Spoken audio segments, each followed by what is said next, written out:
Bonjour et bienvenue sur Capital Academy. Aujourd'hui, le 20 novembre 2017, nous allons nous intéresser à un titre de la BVMT, le titre Poulina. Donc, comme vous le voyez ici, le titre Poulina, depuis le mois de mars 2017, était en formation de ce qu'on appelle une tasse. À ce moment-là, on ne pouvait pas savoir s'il s'agissait d'une tasse avec une anse, mais au moins on sait qu'il est en formation et qu'il pouvait atteindre, il pourrait atteindre à l'époque la ligne de coût ici en 9 dinars.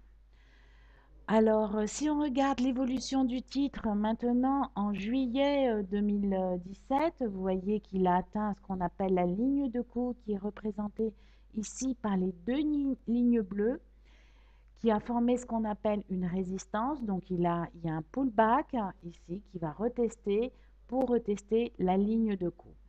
On voit bien ici qu'il reteste la ligne de coût en touchant le support en 8 dinars.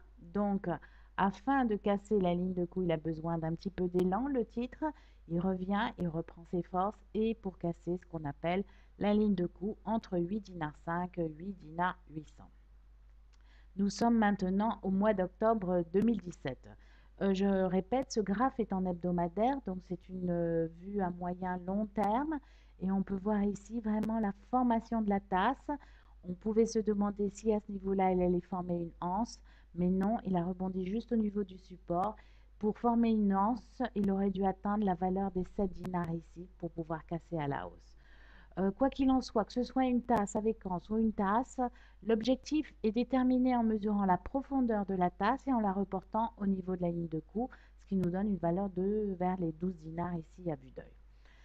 Donc, on continue. Là, on est au mois d'octobre.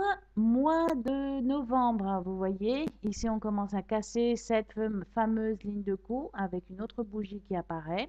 Début novembre, le 1er novembre notamment.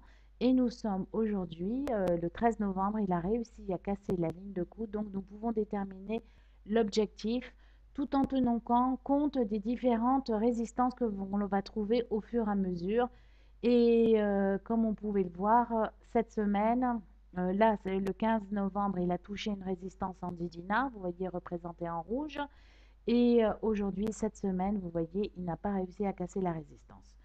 Donc, nous nous attendons à ce que le titre rebondisse contre la résistance, faisant un pullback pour essayer de casser à la hausse. S'il réussit à casser à la hausse, on va se retrouver avec un objectif de l'ordre de 12 dinars 8, 13 dinars ici représenté par le petit rectangle bleu.